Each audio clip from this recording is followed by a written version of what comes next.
গাজা যুদ্ধ বন্ধে ট্রাম্পের ২০ দফা প্রস্তাবে রাজি হয়েছেন ইসরায়েলের প্রধানমন্ত্রী বেনিয়ামিন নেতানিয়াহু। একে যুদ্ধের সমাপ্তি ও মধ্যপ্রাচ্যে শান্তি প্রতিষ্ঠার পথে একটি গুরুত্বপূর্ণ পদক্ষেপ বলেছেন তিনি। তবে এই প্রস্তাব প্রত্যাখ্যান করেছে হামাস। ট্রাম্পের প্রস্তাবে হতাশ গাজাবাসী। বিস্তারিত আফসানা শাওনের রিপোর্টে। সারা বিশ্বের চোখ ছিল এই বৈঠকে।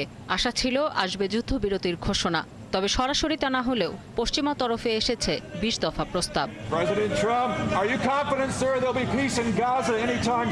প্রেসিডেন্ট ডোনাল্ড ট্রাম্পের প্রস্তাবে সমর্থন জানিয়ে আলোচনার দিনটিকে ঐতিহাসিক বলেছেন ইসরায়েলি প্রধানমন্ত্রী নেতানিয়াহু। এর প্রভাব মধ্যপ্রাচ্যের বাইরেও পড়বে বলে জানান তিনি। আমি বিশ্বাস করি আজ আমরা গাজায় যুদ্ধের অবসান ঘটানোর পাশাপাশি মধ্যপ্রাচ্যে শান্তি প্রতিষ্ঠার অগ্রগতির জন্য একটি অত্যন্ত গুরুত্বপূর্ণ পদক্ষেপ নিচ্ছি। এর প্রভাব মধ্যপ্রাচ্যের বাইরেও পড়বে। আমি ট্রাম্পের গাজায় যুদ্ধ শেষ করার পরিকল্পনাকে সমর্থন করি। এরপর নেতানিয়াহু বলেন, সবাইকে শান্তিপূর্ণভাবে যুদ্ধ শেষ করার সুযোগ দেয়া হচ্ছে, কিন্তু যদি হামাস পরিকল্পনাটি প্রত্যাখ্যান করে কিংবা তারা এটিকে প্রতিহত করার চেষ্টা করে, তবে ইসরায়েল কঠিন জবাব দেবে। এর আগে মার্কিন প্রেসিডেন্ট ডোনাল্ড ট্রাম্প যৌথ সংবাদ সম্মেলনের শুরুতেই গাজায় শান্তি পরিকল্পনার সম্মতি দেওয়ার জন্য নেতানিয়াহুকে ধন্যবাদ জানান। তবে তিনি সতর্ক করে বলেন, হামাস এই চুক্তি প্রত্যাখ্যানও করতে পারে। প্রস্তাবটিকে সমর্থন করায় আমি প্রধানমন্ত্রী নেতানিয়াহুকে ধন্যবাদ জানাতে চাই। তিনি যে আস্থা রেখেছেন যে একসাথে কাজ করলে অনেক বছর ধরে চলা মৃত্যু আর ধ্বংস আমরা বন্ধ করতে পারব, পুরো অঞ্চলে শান্তির প্রতিষ্ঠা করতে পারব, তার জন্যও তাকে ধন্যবাদ। প্রস্তাবের বিষয়ে আনুষ্ঠানিক বক্তব্য না দিলেও হামাসের এক নেতা জানিয়েছেন, ট্রাম্পের প্রস্তাব লিখিত আকারে তারা পাননি। প্রস্তাবটি পেলে এটি পর্যালোচনা করা হবে। এছাড়া গাজায় হত্যাযজ্ঞ বন্ধ, ইসরায়েলি সেনাদের গাজা থেকে পুরোপুরি প্রত্যাহার, যুদ্ধ পুরোপুরি বন্ধ এবং ফিলিস্তিনিদের স্বার্থ সুরক্ষিত করে এমন যে কোনো প্রস্তাবে তারা রাজি। তবে অস্ত্র সমর্পণের ক্ষেত্রে তারা রাজি নন। তিনি বলেছেন, যতদিন ইসরায়েলি দখলদারিত্ব থাকবে ততদিন এই অস্ত্র তাদের কাছে আপোষহীন। আফসানা শাওন, ৭১। গাজায় যুদ্ধ বন্ধে যুক্তরাষ্ট্রের প্রেসিডেন্ট ডোনাল্ড ট্রাম্প যে ২০ দফা প্রস্তাব দিয়েছেন তা নিয়ে তৈরি হয়েছে মিশ্র প্রতিক্রিয়া।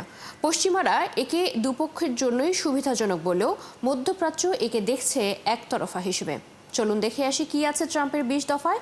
প্রস্তাবের উল্লেখযোগ্য অংশ থাকছে রিপোর্টে। হোয়াইট হাউসে বৈঠকের পর সাংবাদিক সম্মেলনে গাজায় যুদ্ধ অবসানে ২০ দফা শান্তি পরিকল্পনা সবিস্তারে ঘোষণা করেছেন ইসরায়েলের প্রধানমন্ত্রী বেনিয়ামিন নেতানিয়াহু এবং যুক্তরাষ্ট্রের প্রেসিডেন্ট ডোনাল্ড ট্রাম্প। সোমবার নেতানিয়াহুর সাথে হোয়াইট হাউসে এই পরিকল্পনা নিয়ে আলোচনা করেন ট্রাম্প।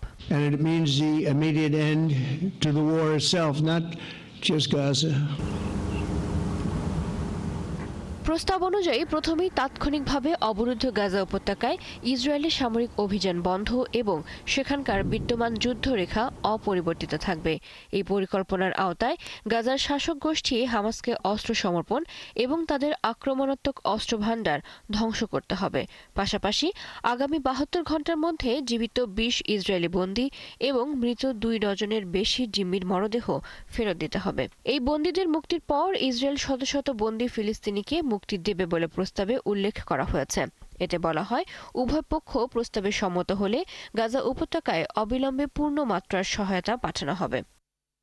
যুক্তরাষ্ট্র গাজার ভবিষ্যৎ শাসন ব্যবস্থার খসড়া পরিকল্পনাও প্রকাশ করেছে। এতে বলা হয়, একটি অরাজনৈতিক ফিলিস্তিনি কমিটি অস্থায়ীভাবে গাজা শাসন করবে আর এই শাসন ব্যবস্থার তত্ত্বাবধান করবে নতুন আন্তর্জাতিক অন্তর্বর্তী সংস্থা বোর্ড অব পিস। এই সংস্থার নেতৃত্বে থাকবেন প্রেসিডেন্ট ডোনাল্ড ট্রাম্প। সাবেক ব্রিটিশ প্রধানমন্ত্রী টনি ব্লেয়ার সহ আরও কয়েকজন নেতাও বোর্ড অব পিসে থাকবেন বলে জানিয়েছেন ডোনাল্ড ট্রাম্প। এই বোর্ডের অন্যান্য সদস্যদের নাম পরবর্তীতে ঘোষণা করা হবে। Everybody involved asked me to do this, so it would be headed by a gentleman known as President Donald J. Trump of the United States. That's what I want to. প্রস্তাবে আরও বলা হয়, গাজার নতুন শাসন ব্যবস্থায় প্রত্যক্ষ পরোক্ষ কিংবা অন্য কোনোভাবে যুক্ত হতে পারবে না হামাস। প্রস্তাবের বড় অংশ জুড়ে রয়েছে যুক্তরাষ্ট্রের তথাকথিত অর্থনৈতিক উন্নয়ন পরিকল্পনা, যেখানে গাজা পুনর্গঠনের কথা বলা হয়েছে। পরিকল্পনায় ভবিষ্যৎ একটি ফিলিস্তিনি রাষ্ট্র গঠনের সম্ভাবনাও উন্মুক্ত রাখা হয়েছে।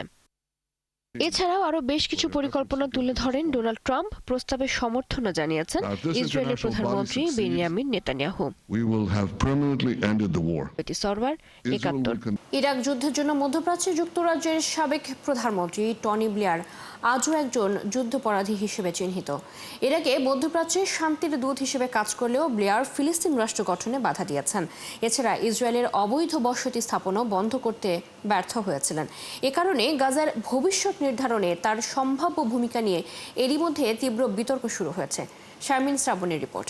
ইরাক যুদ্ধের জন্য আরব বিশ্বে যুদ্ধাপরাধী হিসেবে পরিচিত সাবেক ব্রিটিশ প্রধানমন্ত্রী টনি ব্লেয়ারকে যুদ্ধ বিধ্বস্ত গাজার ভবিষ্যৎ শাসক হিসেবে ভাবা হচ্ছে।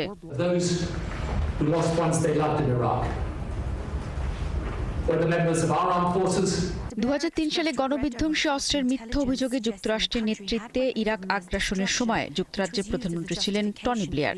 গাজার ভবিষ্যৎ নির্ধারণে তার এই ভূমিকা নিয়ে এরই মধ্যে তীব্র বিতর্ক শুরু হয়েছে। ট্রাম্পের পরিকল্পনা অনুযায়ী হামাসকে ক্ষমতাচ্যুত করার পর গাজার প্রশাসন পরিচালনার জন্য গাজা ইন্টারন্যাশনাল ট্রানজিশনাল অথরিটি গিটা নামে একটি নতুন অন্তর্বর্তীকালীন কর্তৃপক্ষ গঠন করা হবে। গিটা জাতিসংঘের অনুমোদন নিয়ে কয়েক বছর ধরে গাজার পুনর্গঠন কার্যক্রম তদারকি করবে। এ সময় মূলত আরব ও মুসলিম দেশগুলোর সমন্বয়ে গঠিত একটি আন্তর্জাতিক বাহিনী নিরাপত্তা দেবে। কিন্তু গাজার শাসন ব্যবস্থায় টনি ব্লেয়ারের নাম সামনে আসায় এরই মধ্যে তীব্র সমালোচনার সৃষ্টি হয়েছে। ইরাক যুদ্ধে তার ভূমিকার জন্য মধ্যপ্রাচ্য যুক্তরাজ্যে তিনি আজও একজন যুদ্ধাপরাধী হিসেবেই চিহ্নিত। 2007 সালে প্রধানমন্ত্রীর পদ ছাড়ার পর তিনি মধ্যপ্রাচ্যের শান্তিদূত হিসেবে কাজ করলেও ফিলিস্তিনিদের অভিযোগ তিনি অবৈধ ইসরায়েলি বসতি স্থাপন বন্ধ করতে ব্যর্থ হয়েছেন এবং ইসরায়েলের বন্ধু হিসেবে ফিলিস্তিনি রাষ্ট্র প্রতিষ্ঠায় বাধা দিয়েছেন। শুধু ব্লেয়ারকে নিয়েই নয়, পুরো পরিকল্পনাটিকেই সমালোচকেরা গাজার উপর একটি নয়া ঔপনিবেশিক দখলদারিত্ব হিসেবে দেখছেন। তাদের মতে এই পরিকল্পনায় ভবিষ্যতে কোনো যোগ্য ফিলিস্তিনি নেতৃত্বকে ক্ষমতা দেওয়া হবে কিনা তার কোনো নিশ্চয়তা নেই। শারমিন শ্রাবণী, 71। গাজা যুদ্ধ বন্ধে ট্রাম্পের পরিকল্পনা নিয়ে সংবাদ সম্মেলনের দিনেও থেমে নেই ইসরায়েলি আগ্রাসন। এদিনও ইসরায়েলি হামলায় একদিনে প্রাণ গেছে অন্তত 39 জন ফিলিস্তিনের। এতে করে ভূখণ্ডটিতে মৃতের সংখ্যা বেড়ে প্রায় 66,060 জনে পৌঁছে গেছে। গাজার স্বাস্থ্য মন্ত্রণালয়ের তথ্য মতে 2023 সালের অক্টোবর থেকে শুরু হওয়া ইসরায়েলের গণহত্যামূলক হামলায় গাজায় এখনও পর্যন্ত অন্তত 66,055 জন ফিলিস্তিনি নিহত হয়েছেন।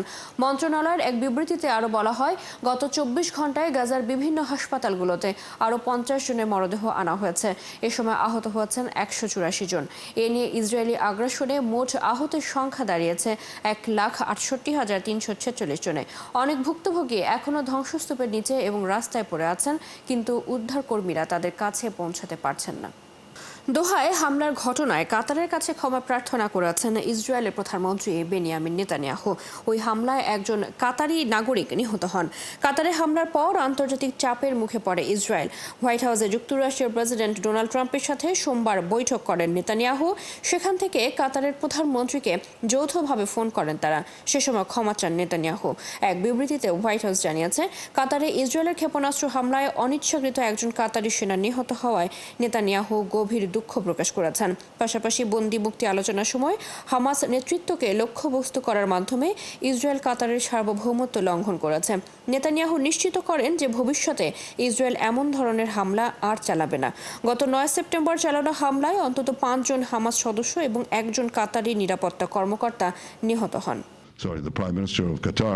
কাতারের প্রধানমন্ত্রীর কাছে আমি ক্ষমা চেয়েছি। ইসরায়েলের লক্ষ্য কাতার নয়, ছিল হামাসের সন্ত্রাসীরা। অবশ্যই কাতারের নাগরিক নিহতের বিষয়ে আমরা মর্মাহত।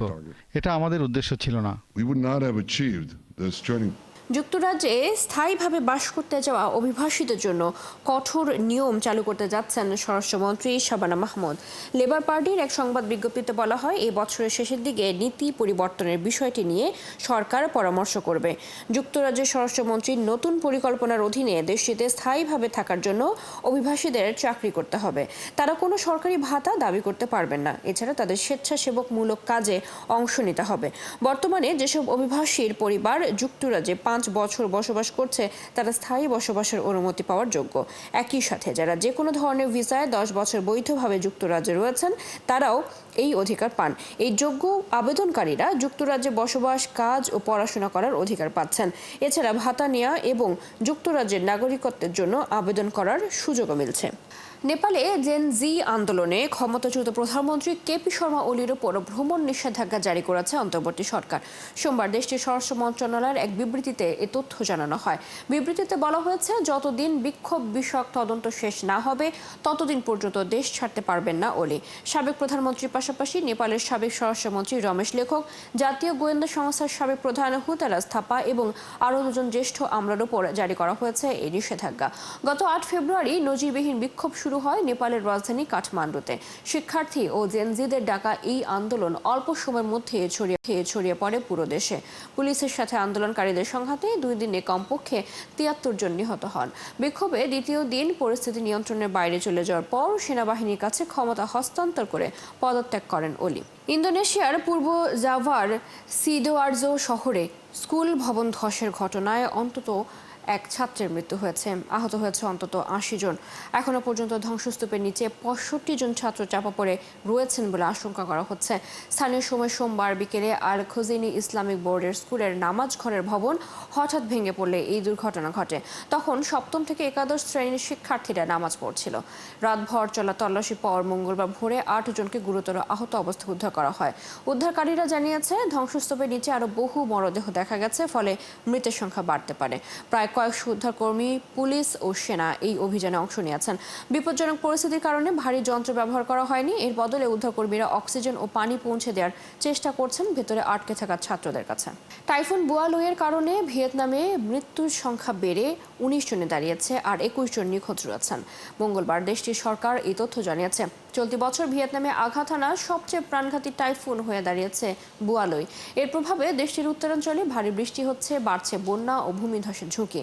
বুয়ালুই সোমবার ভিয়েতনামের উত্তর মধ্যাঞ্চলের উপকূল দিয়ে স্থলে উঠে আসে, সাথে নিয়ে আসে ব্যাপক জলোচ্ছ্বাস, তীব্র ঝড় ও প্রবল বৃষ্টি।